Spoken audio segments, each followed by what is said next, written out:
Ever notice how, like, even thinking about a counteroffer can kind of get your heart racing? Oh, yeah. It's like your brain saying, hey, watch out, there's a saber-toothed tiger right around the corner. Right. But really all it is just a business conversation. It's that fight or flight response, Yeah, kicking in. It's funny how that happens even in like the business world. totally. So today we're diving into counteroffers, and not just the, like, how-to steps, but the psychology and the cultural side of it too. Oh, I love that. Because there are so many different ways that this plays out around the world. Absolutely. And I think the psychology piece is so important because that fight or flight, it can push you to be more aggressive than you would be otherwise. Yes. Or it can make you concede too easily. Yeah. And it's that that biological response that we don't always realize happening. Right. It's like we're not even aware of it sometimes. Yeah. And the research we're looking at today points to this interesting thing where it's like the most successful negotiators don't actually like over-prepare with facts and figures. No, they don't. It's not about having all the data. Right. It's about being able to feel the room. Yes. It's about being able to read your counterpart. Tone and approach. Exactly. It's so interesting. It is. It's really fascinating. So I'm curious, like, let's just jump right in with this scenario, okay? Imagine we're in Japan. Okay. We just presented this awesome counteroffer, Mm-hmm. and the room goes silent. Oh, the dreaded silence. In a lot of Western cultures, that silence would be deafening. Oh, we hate it. Like, we don't know what to do. Yeah. But in Japan, it's completely different. Totally different. It's a sign of respect. Yeah, and it's like, okay, they're considering this very carefully. Exactly. They're not just going to say no right off the bat. Right. They're actually taking the time to think about it. Yeah. And so you see that a lot across different cultures where the way they approach negotiation is so different. And it's interesting because it's almost like different rhythms. Yes. Like a negotiation pace. Pacing, yeah.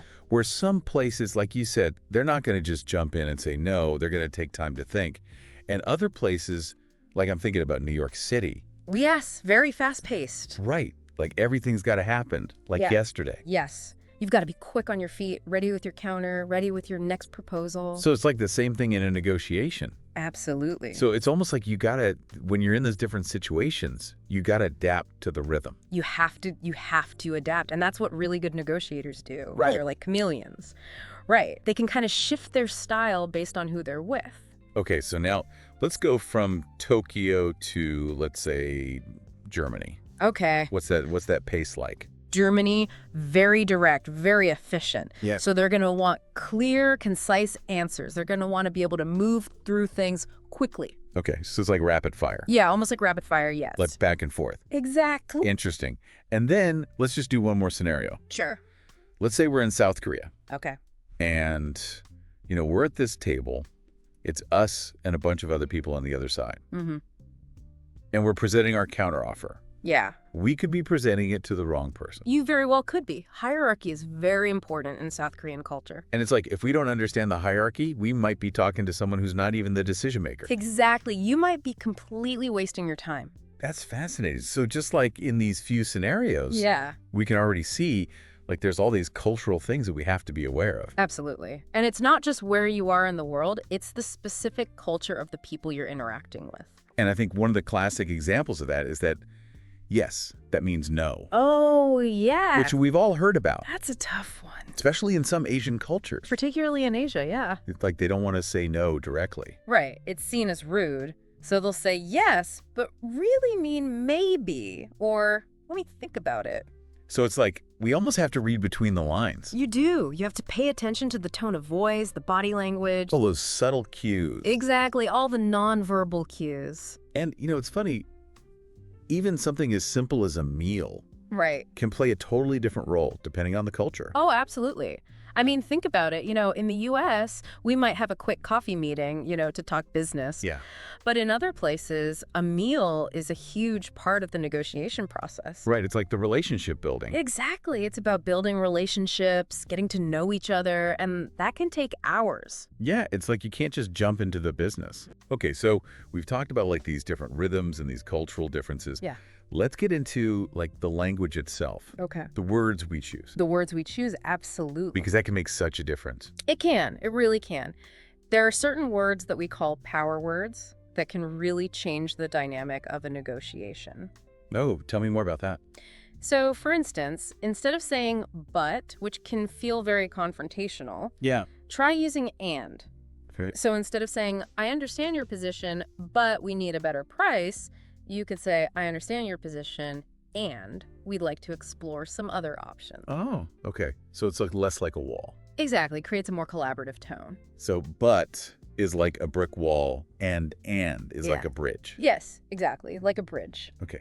And, another thing I thought was interesting in the research was like this idea of acknowledging weaknesses. Oh, that's a powerful one. Right. Because we think, oh, we got to be strong in a negotiation. But actually, They don't have to be perfect. In fact, it can be very disarming to say something like, you know what? I see where you're coming from. Help me understand your perspective better. so it's like instead of being defensive, you're actually saying, okay, I'm open to seeing things from your side. Exactly. And, that can actually build trust, I imagine. It does. It really does. It shows that you're not just trying to win at all costs. And especially if you're dealing with someone from a culture that's very relationship focused, Absolutely. that could be even more powerful. It could be the key to unlocking the whole negotiation. Okay, so now I want to shift gears a little bit and talk about the virtual world Okay. because so many negotiations are happening online now. They are. It's a whole different ballgame. And I feel like clarity is even more important. It is, because you don't have those nonverbal cues. Right. You can't see someone's facial expressions or body language. So it's like, using phrases like, if I'm understanding you correctly. Yes, or let me clarify what I mean. Anything to make sure that you're both on the same page. And I think it's almost like certain phrases can become more loaded in a virtual setting. They can, yes. For example, I'm always careful about starting an email with all due respect, Oh, interesting. because it can sound very passive-aggressive online, Right. even if you don't mean it that way. Like the tone can get lost. Exact. Okay, and we can't forget about those little things, those idioms. Oh, the idioms. Yes, those can be tricky. Because they might not translate. They often don't, and it can leave the other person very confused. Right. Like if you say, let's touch base next week to someone who's not a native English speaker. It might be like, what does that even mean? Exactly. So it's best to stick to clear, straightforward language. So, KISS principle, right? It's simple. Keep it simple. Absolutely. Okay, so we talked about the importance of clarity, avoiding idioms. Now, I want to circle back to that idea of silence, which we touched upon earlier with the Japan scenario. Yes, silence. Such a powerful tool. Right. And it's so different across cultures. It is. In some cultures, silence is seen as awkward, like something to be avoided. Right. But in other cultures, it's a sign of respect, a sign of careful consideration. And it's like, we have to fight that urge to fill the silence. We do. It's tough for us, especially in Western cultures. We like to talk, we like to fill the space. But it's like, sometimes the most powerful statements are made in silence. They are. It's about being comfortable with those pauses, with letting the other person think and process. Okay, so we've talked about silence. Now I want to talk about the future. The future. Yeah, like in terms of the language we use. Oh, I see what you mean. Yes, future-focused language. That's Right. very important. Because sometimes we get stuck in the present moment. We do. We get bogged down in the details and the disagreements. And it's like, how do we shift that? By using language that points towards the future, towards a shared vision. So instead of saying, I don't agree with your pricing, it's like, moving forward, what if we explored this option? Exactly. Or this could open up some really interesting opportunities for both of us down the line. Yeah, it's like inviting them to envision a future where you're both successful. Exactly. It creates a more positive and collaborative atmosphere. And it's especially important in cultures where that long-term view is so important. Absolutely. It shows that you're not just interested in a quick win, but in building a lasting partnership.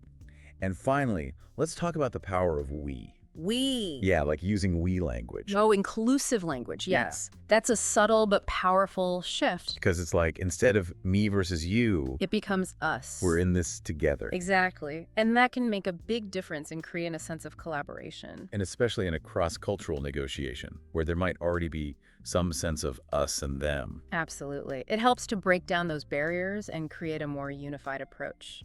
But I think it's important to use it authentically, right? Oh, absolutely. You can't just throw in a few we statements and expect it to work magic. Right. It has to come from a place of genuine collaboration. Exactly. It has to be genuine. It's about truly wanting to find a solution that benefits both sides. So we've talked about the psychology, the cultural nuances, the power of language. Yeah. Now, let's get into the nitty-gritty of timing and tone, which can be game changers in cross-cultural negotiations. Absolutely. They're like the secret weapons of a master negotiator. Because you could have the best counteroffer in the world, but if you deliver it at the wrong time or with the wrong tone, it could backfire spectacularly. It could. It's all about reading the room, understanding the cultural context, and adapting your approach accordingly. It's true. Yeah, they can really make or break the deal. So let's go back to Dubai for a second. Okay. We're there. We're meeting with, some business leaders. And we're like, okay, here's our counteroffer. Boom, here are the numbers. Oh, no. Right. Like in many Middle Eastern cultures, you just completely skipped a major step. You did. Relationship building is so crucial in those cultures. Right. Like I imagine they're thinking, who is this person who doesn't even want to have coffee with us, get to know us a little bit? Exactly. It's like showing up to a formal event in a t-shirt and jeans. Yeah. It's like you just insulted them. You did, yeah. So it's interesting because it goes back to that negotiation pacing we were talking about earlier. Pacing is everything. Right. Like each culture has its own rhythm. And Middle Eastern cultures, it's like they want to get to know you first. They do. It's about trust. It's about building that personal connection before you even talk about numbers. Yeah. And so if you come in guns blazing with your counteroffer, you're basically speaking a different language. You're speaking the wrong language. And then speaking of different languages, we were talking about silence earlier. The silence, yes. Again, it's one of those things that, depending on the culture, can mean completely different things. Completely different. So in some cultures, like we said, it's awkward, you got to fill it. You got to talk. But in others, it's a sign of respect. It's a sign that they're really considering what you've said. Yeah, it's like they're not just going to blurt out an answer. Exactly. We're going to weigh it carefully. And that silence can be very powerful. It's like they're saying, we hear you, we're taking you seriously. Exactly. So timing, silence, all of these nonverbal things are so important. They are, and they often get overlooked. Yeah. And then, we can't talk about cross-cultural negotiations without talking about emotions. Emotions, yes, those can be tricky. Because what might be appropriate in one culture could be totally inappropriate in another. Right. Like I'm thinking about, some cultures are very expressive. Very expressive, yes. They might interrupt each other. They might talk loudly. They might show their emotions very openly, yes. And then, you go to other cultures and it's like, that would be considered rude. Extremely rude, yes. It's about understanding those cultural norms and adapting your style accordingly. And I imagine in the virtual world, this becomes even more challenging. It does, because you don't have those visual cues. Right. You can't see someone's face. You can't read their body language. So it's like our tone of voice becomes even more important. It does, yeah. Right. You have to be very mindful of your tone, even more so than in an in-person setting. Because it's like, that's our only way to convey those emotions, that warmth, that empathy. Exactly. And, I was reading about this concept of tempo flexibility. Tempo flexibility, interesting. It's like, good negotiators can shift gears. They can. They can go from fast-paced to slow-paced, depending on the situation. Like they can adapt to the rhythm of the other person. Exactly. It's like being a dancer who can switch from a waltz to a tango seamlessly. And I think part of it is also being aware of your own cultural biases. Oh, that's so important. Because we all have them, right? We do. We come to the table with our own assumptions about how things should be done. And it's like those assumptions can really trip us up if we're not careful. They can. They can lead to misunderstandings, to misinterpretations. Okay, so we've talked about timing, tone, emotions.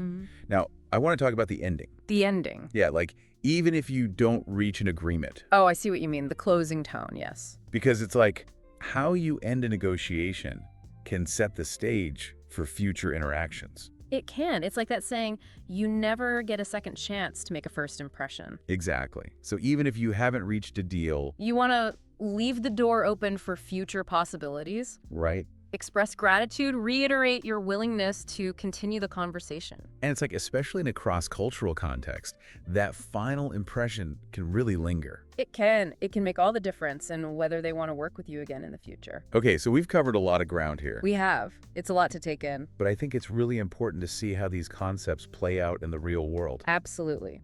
Let's get into some examples. So I was reading about this really interesting negotiation that happened remotely. Okay. With a potential partner in Singapore. Singapore, okay. And the negotiator, instead of jumping right into the counteroffer, spent time asking about how some recent floods had impacted their operations. Wow, that's smart. And it's like expressing genuine concern for their well-being. That's a great way to build rapport. Right. And it totally shifted the tone of the negotiation. It did. It showed that they weren't just interested in closing a deal. Right. They were interested in building a relationship. And it's like that human touch can be so powerful. It can. It really can. It's about recognizing that we're not just dealing with companies, we're dealing with people. Yeah.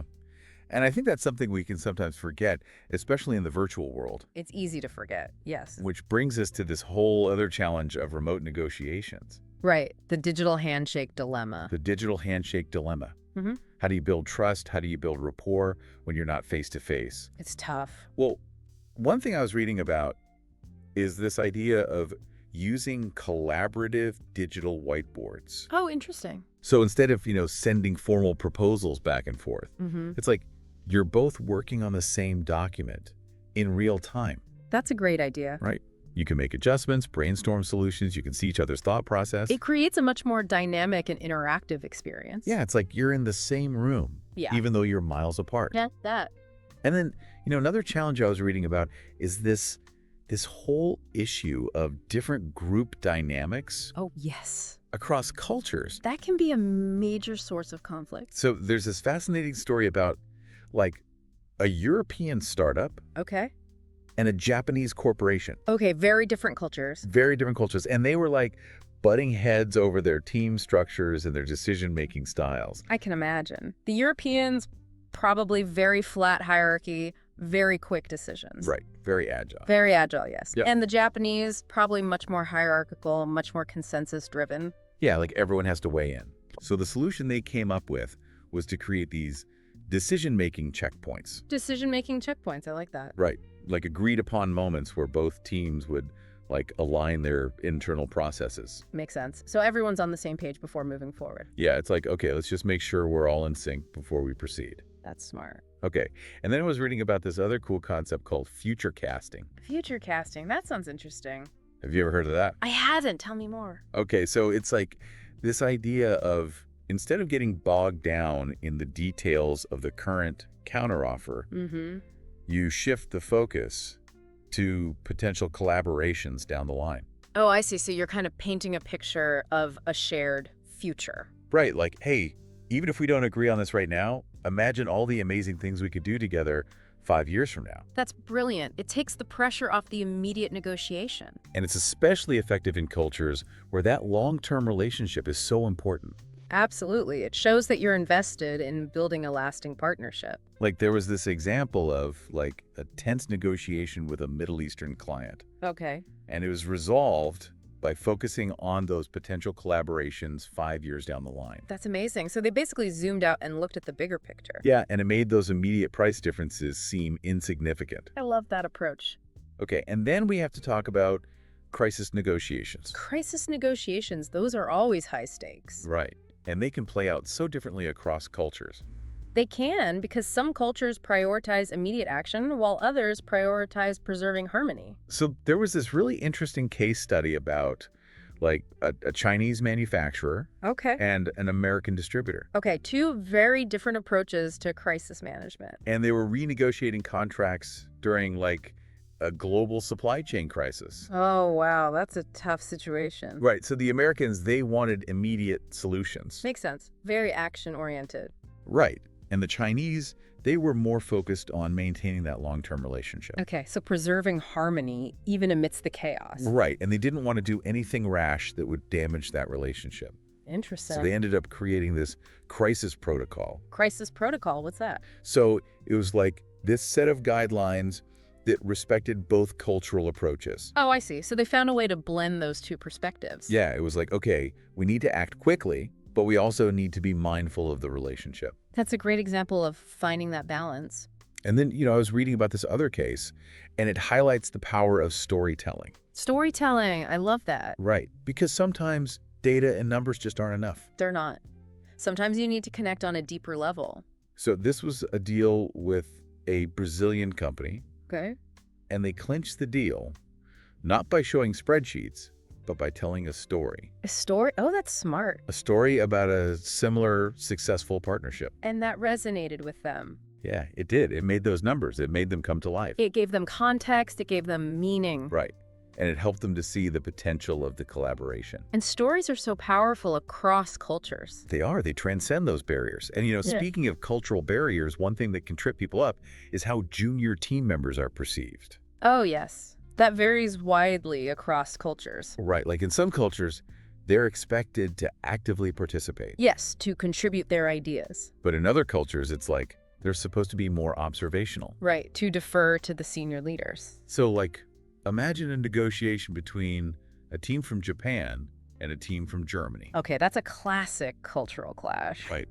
The Germans, probably encouraging everyone to speak up. Yeah. All ideas are welcome? And the Japanese, probably much more hierarchical, with the junior members speaking only when spoken to. So it's like understanding those dynamics is so important. It is. It can prevent a lot of awkwardness and misunderstandings. Okay. And then I was reading about this cool technique called cultural bridging.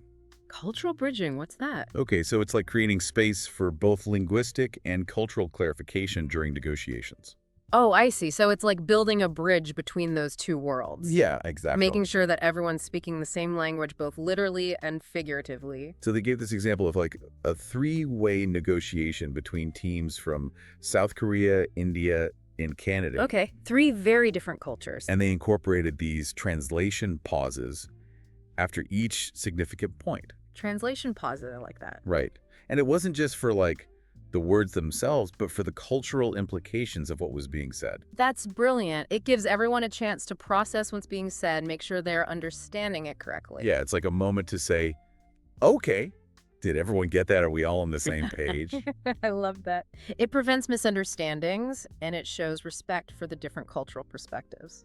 And, sometimes the biggest breakthroughs happen outside the formal negotiation setting, Oh, absolutely. in those informal moments. Those are often the most valuable moments, yeah. So there's this story about a negotiation that was totally stalled, Okay. and then the team members, they were having a virtual coffee chat, Virtual coffee chat, okay. and they started sharing personal stories about their experiences during the pandemic. Wow, that's powerful. Right. And it's like that human connection, that vulnerability, it broke down those walls, It did. It created a sense of trust and camaraderie. and it actually helped them to unlock the negotiation. That's amazing. And then finally, I was reading about this concept called cultural chess. Cultural chess, okay, I like that. So it's this idea of like thinking several moves ahead in a negotiation. So anticipating your opponent's moves. Right. But not just in terms of strategy, but in terms of culture as well. Right. It's like, okay, how is this counteroffer going to be received? What are the cultural implications of what I'm saying? Exactly. It's about understanding the cultural context and anticipating how your words and actions will be interpreted. Yeah, because those interpretations can be so different depending on the culture. They can.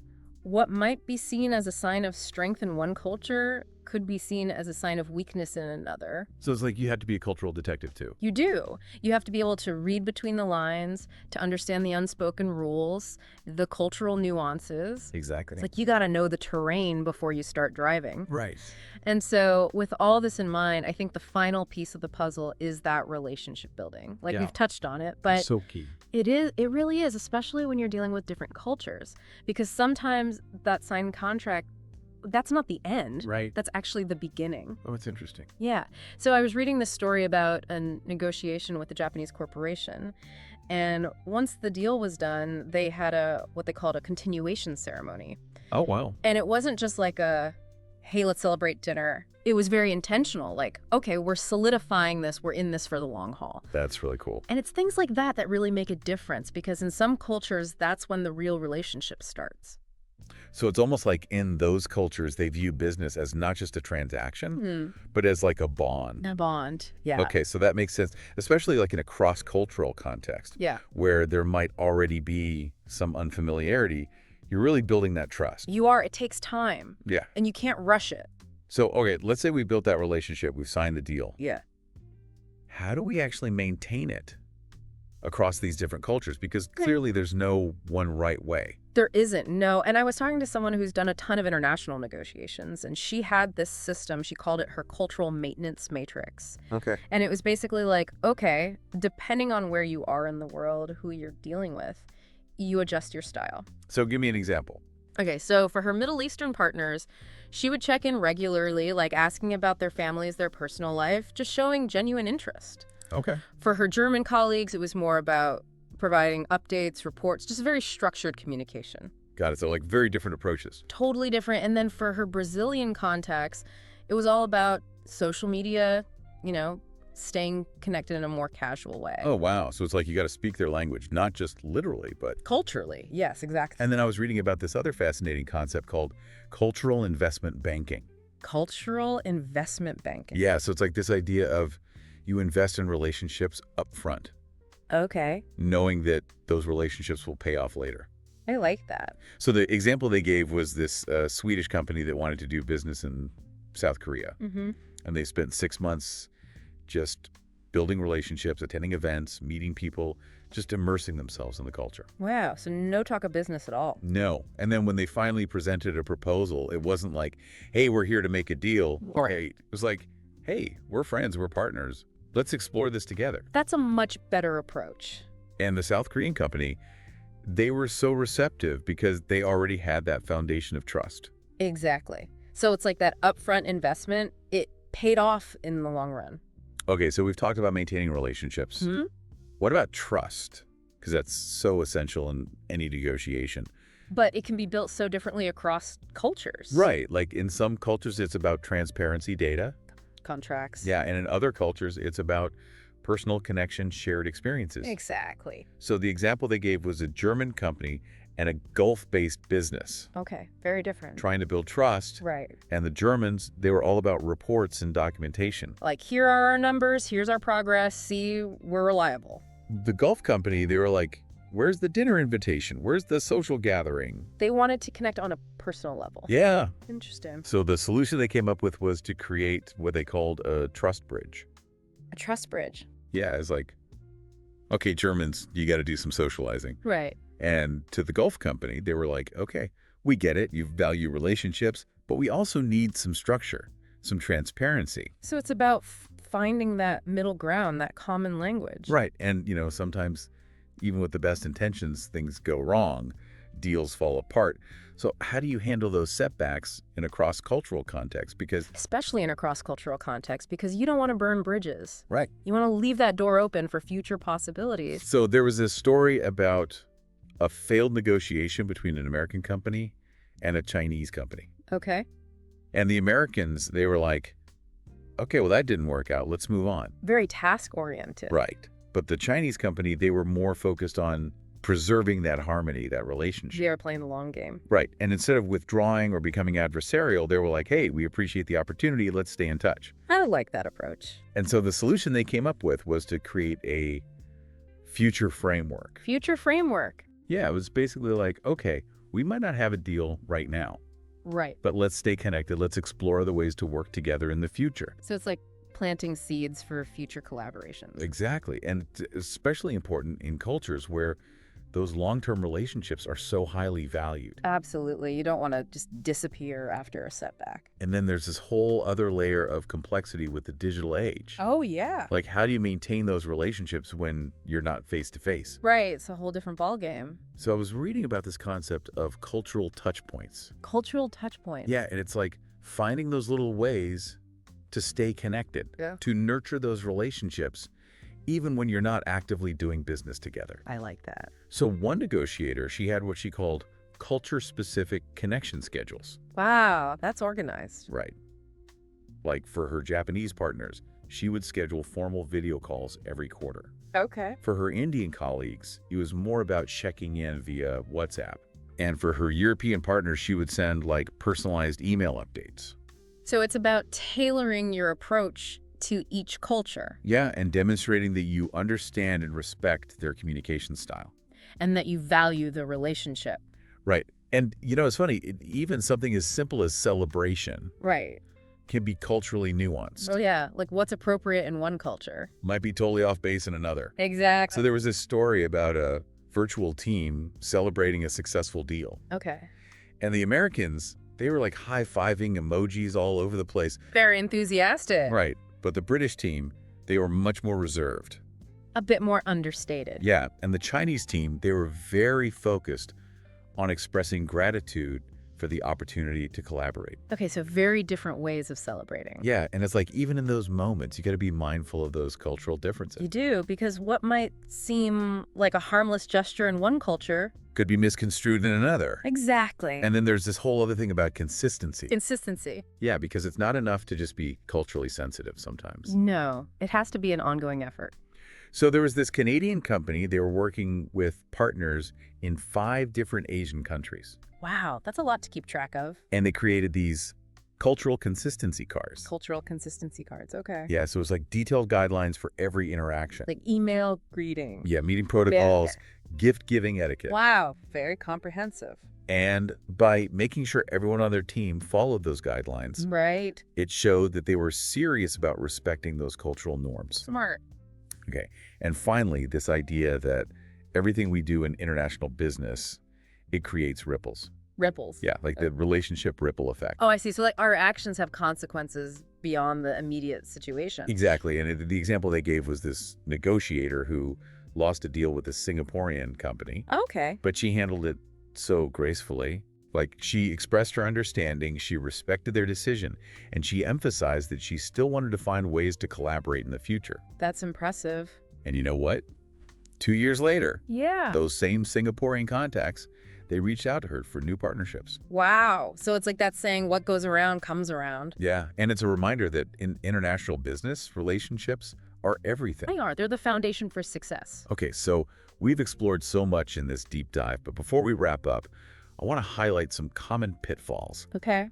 things that even experienced negotiators can fall into. Yeah. We all make mistakes. So one of the first ones is the speed trap. Speed trap. Yeah, like we're so used to instant communication, fast responses. Right. Emails, texts. But in many cultures, that can be seen as disrespectful. Like you're not giving them the time and consideration they deserve. Exactly. So the example they gave was this American negotiator who almost lost a deal in Malaysia because she was responding too quickly. Oh. And her Malaysian counterparts, they interpreted that as her not taking them seriously. So it's like she was speaking a different language with her speed. Yeah, and so the solution they came up with was pace matching. Post matching. Yeah, it's like consciously adjusting your response time Okay. to match the cultural expectations of the other person. So like slowing down, being more deliberate. Right, and it's not about being slow, it's about respecting their rhythm. Their rhythm, yeah. And, you know, we've talked about how important it is to be culturally sensitive, but we all make mistakes. We do. We're human. So how do you recover from those cultural missteps? Right, because that can be so awkward. So there was this story about a European team that accidentally offended their Japanese partners. How so? They sent a counteroffer directly to a junior member of the team. Oh no, that's a big no-no in Japanese culture. Right. They completely bypassed the hierarchy. Yeah, you got to be very careful about that. So instead of trying to defend their actions, they're like, okay, we messed up. We're so sorry. They owned it. They owned it. And they arranged a reset meeting. Reset meeting. Yeah, it was like a chance to apologize and to reaffirm their commitment to respecting Japanese cultural norms. I like that it's like hitting the reset button on the relationship. Yeah, and it showed that they were sincere about wanting to fix things. That's so important. Okay, and then another pitfall is what they call cultural timing misalignment. Cultural timing misalignment. Okay, so it's like when parties from different cultures have different expectations about the pace of the negotiation. Oh, I see. So like one person's rushing ahead and the other person's still trying to build rapport. Exactly. This happens a lot between Western and Middle Eastern companies. Right, because Westerners, they're often very focused on closing the deal. Yeah, like time is money. And Middle Eastern cultures, they're more relationship focused. Right, they want to build that trust first. So it's like they're on different timelines. Yeah, and so the solution they came up with was to establish cultural milestone markers. Cultural milestone markers, what are those? So it's like clear signals that both parties are ready to move to the next stage. Oh, okay. So it could be something like sharing a meal together, Okay. exchanging gifts, engaging in some kind of social activity. So it's like a nonverbal way of saying, okay, we're on the same page, we're ready to proceed. Exactly. Interesting. And then this is a fascinating one, how different cultures define success. Oh, yeah. Because what might be considered a win for one person. Could be a loss for another. Right. So they gave this example of a negotiation between a Chinese company and a German firm. Okay. And both sides claimed victory. But for different reasons. for totally different reasons. Okay, I'm intrigued. So the German team, they were all about the numbers. Makes sense. Very results-oriented. Right. They were like, we got a great deal. We maximized our profits. We won. Okay. But the Chinese team, they were focused on the relationship. The long-term partnership. Right. They were like, we built trust. We strengthened the bond. This is a win for both of us. Fascinating. So it's like they were playing two different games. Yeah. And this highlights the importance of what they call cultural success mapping. Cultural success mapping. So it's understanding that different cultures might have different criteria for evaluating success. Makes sense. So it's not just about one person winning and one person losing. Right. It's about finding solutions that create mutual benefit. That work for both sides. And then there's the danger of making assumptions. Oh, yeah. Assumptions, those can be dangerous. Right, because we tend to view the world through our own cultural lens. Their own biases. So there was this negotiation between a Canadian team and an Indian team. Okay. And the Canadians, they misinterpreted the Indian silence as agreement. Oh, no. Right, and they were like, okay, great, they're not objecting, so they must be happy. But in Indian culture, silence can mean a lot of different things. Exactly, and in this case, it meant that they had concerns. But they weren't expressing them directly? Right, they were hinting at them subtly. Oh, so it was a miscommunication. A big miscommunication, and it led to frustration on both sides. I can imagine. So the solution they came up with was to establish cultural clarity checkpoints. Cultural clarity checkpoints. Okay, it was like specific moments where they would just stop and confirm their understanding. So like, okay, did everyone get that? Do you agree? Right, just to prevent those misunderstandings from spiraling out of control. Makes sense. Communication is key. Okay, and then this is a big one, face saving. Oh, yeah, especially in Asian cultures. Right, because causing someone to lose face. Can be a huge deal. So there was this story about a Korean negotiator and an American negotiator. Okay. And the American, he made a counteroffer that was way too low. Oh, no. And the Korean negotiator, instead of saying, no way, which would have embarrassed the American, Right. he gently guided him towards a more realistic offer. So he saved face for him. He did. He was like a master of the dignity dance. Dignity dance. I love that. It's like this subtle art of preserving someone's self-esteem. Yeah, and it's so important in those cultures where saving face is paramount. Okay, and then I want to talk about this phenomenon of cultural code switching gone wrong. Cultural code switching gone wrong. Yeah, so it's like when people try so hard to adapt to another culture Right. that they end up being inauthentic or even offensive. Oh, yeah, I've seen that happen. So there was this British team, they were negotiating with a Chinese company, Okay. and they were like bowing excessively, Right? using super formal language. Oh, my God. I'm showering them with compliments. They were trying too hard. They were trying way too hard, and the Chinese team, they felt mocked. Yeah, it's like they were putting on a show. Right. It was like a caricature of Chinese culture. So the key is to be respectful, but also authentic. Yeah, you don't want to lose yourself in the process of trying to adapt. Exactly. Find that balance. Okay. And then finally, this important reminder that sometimes accepting slightly less favorable terms can actually be a smart move. How so? So there was this Japanese company, Okay. and they had this reputation for being very generous in negotiations. Yeah, and some people thought they were naive. Like they were losing out. Right. But they understood the long-term value of relationships. Okay. And so 3 years later, when there was a huge supply chain crisis, Oh, wow. this company, they were able to weather the storm much better than their competitors. Because they had those strong relationships to fall back on. Exactly. They had invested in those relationships, and it paid off when they needed it most. So it's like the relationship return on investment. Yeah, it's like playing the long game. Exactly. And that's a really important lesson, especially in today's world where things are so unpredictable. Okay, so we've talked about a lot of different approaches, strategies, techniques, Yeah. but it's important to remember there's no magic formula No silver bullet. that works in every situation. Right. Every culture is different. Every negotiation is different. So one of the things they talked about was developing a cultural adaptation portfolio. Cultural adaptation portfolio. What's It- that? It's like having a toolbox filled with different tools, and you choose the right tool based on the job. Makes sense. So you're not using a hammer when you need a screwdriver. Right. And so in cross-cultural negotiations, it's about having a range of approaches. And being able to adapt to the situation. Right. Being flexible, being creative. So it's not about finding the one right answer. No. It's about being adaptable and responsive. And being willing to learn from your mistakes. Oh, yeah. Because we're all going to make them. We're human. But the most successful negotiators... They don't let those mistakes derail them. Right. They use them as learning opportunities. Exactly. They turn those setbacks into stepping stones. And speaking of stepping stones, I want to go back to that incredible story about the negotiation between teams from 5 continents. Oh, yeah, the cultural symphony. The cultural symphony. It was like each team, they brought their own unique strengths. Their instruments. Right. And instead of clashing, it was like they created this beautiful harmony. That's amazing. And they reached an outcome that exceeded everyone's expectations. So it's like proof that cultural diversity, it's not a barrier, it's an asset. Exactly. It allows us to see things from different perspectives, to come up with more creative solutions. And to build stronger, more resilient relationships. And I think that's a powerful message for all of us as we navigate this increasingly interconnected world. It is, because cultural intelligence, it's not just a nice-to-have skill anymore. It's a must-have. It's a must-have for success in business, in life, in everything. So as we conclude our deep dive into cross-cultural counteroffers, we want to leave you with this challenge. Yeah, challenge. Yeah, before your next negotiation. Whether it's for a major business deal or just asking your neighbor for a favor, Right. take a moment to consider how your approach might be perceived through their cultural lens. That's a great exercise. What assumptions are you making?